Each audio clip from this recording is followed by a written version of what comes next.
In today's video, I'm going to answer the question, when you arrive in Colombia, how do you get from the airport to your hotel?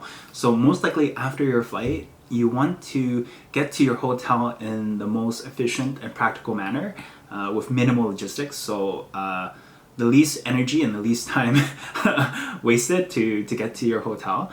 So in today's video, I'm going to cover three items. First is transportation from the airport to your hotel. Second is transportation within the city. And then third is transportation between the cities.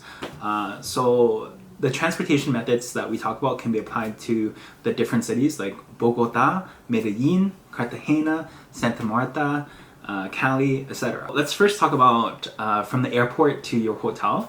Let's talk about three ways. First is Colombian Buddy, second is Uber, third is taxi. We'll first talk about Colombian Buddy and then we'll talk about Uber and taxi later ahead in the video.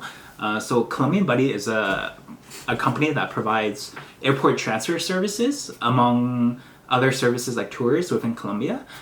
So let's look at some of the prices. So for Bogota, it's $38 USD for a round trip. So that means from the airport to the hotel, and at the end of your trip, they'll have a driver transfer you from the hotel back to the airport. And then for Medellin, it's $72 USD for the round trip. And then for Cartagena, it's $30 USD for a round trip. The pros of using Colombian Buddy is the ride and the driver is always ready and waiting for you once you arrive in that city within Colombia. You don't need to waste any time or energy trying to arrange a ride at the airport to your hotel. And then second is it's a fixed price, so you know beforehand what you're paying, so you're reducing and eliminating that kind of risk of meters. And then third is you have an open line of communication with Colombian Buddy at all times, as long as you have Wi-Fi, because they communicate mainly through WhatsApp. So as long as you have Wi-Fi, any problems or issues, you can you have a direct line of contact. The only con is that it might be slightly more expensive than the potential prices you might pay for an Uber or taxi. However, just based on the convenience and the time and the energy that was saved in terms of getting from the airport to the hotel, I would recommend Colombian Buddy.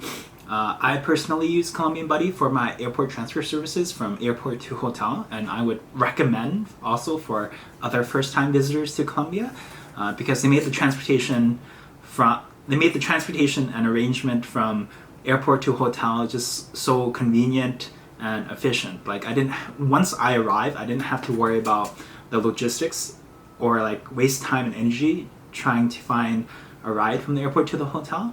From my experience, after a long flight, they always had a driver waiting for me on time at that airport in that city to get me immediately from the airport to the hotel. So that's something I really appreciated. Another thing is that they were very responsive on WhatsApp. So you have an open line of communication with their customer service using WhatsApp. We'll move on to next, our second item, which is transportation within the city. So here I'll talk about Uber, public transit, and third is taxis. I found myself using Uber the most for transportation within the city because you know the exact price that you're paying, and the payment was seamless because it automatically charges your travel credit card.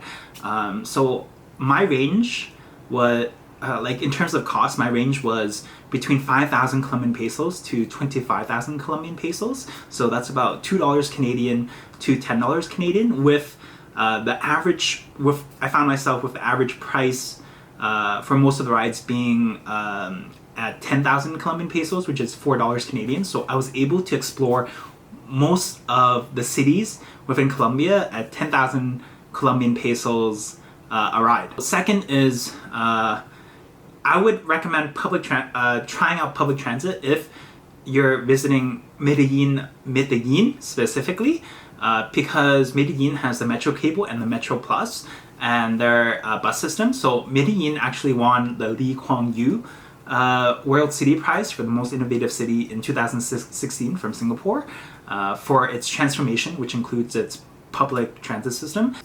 And then third are taxis. I took the taxis once or twice in Colombia. For taxis, if you're fluent in Spanish and familiar with how taxis work in Colombia, then this is an option because taxis are very plentiful in the cities. You can probably catch one at every corner, and they're pretty aggressive too. So they'll often honk at tourists. If you look like a tourist, the taxi will most likely honk at you. If you do take the taxi before, I guess one of the strategies you can use to kind of protect yourself is if you do take the taxi before going in, you can take a picture of the taxi's license plate in case if anything happens or any issues do arise. Moving on to transportation between the cities, let's talk about two ways. First is flights through airlines, and then second is buses. So I think domestic flights are the most efficient. So for example, between Cartagena to Santa Marta, using a flight is only 1 to 2 hours, and it costs less than $40 USD versus second is you can take buses. So for the same trip between Cartagena to Santa Marta using a bus, it would take about 5 to 6 hours. And of course they are cheaper. So for buses, it's probably less than $20 USD. So less than half the price of the flight. However, it is most likely 3 to 4 times longer than the flight. So if you take the flight, it's between 1 to 2 hours, but the bus will be taking between 5 to 6 hours. So 3 times longer, but less than half the price.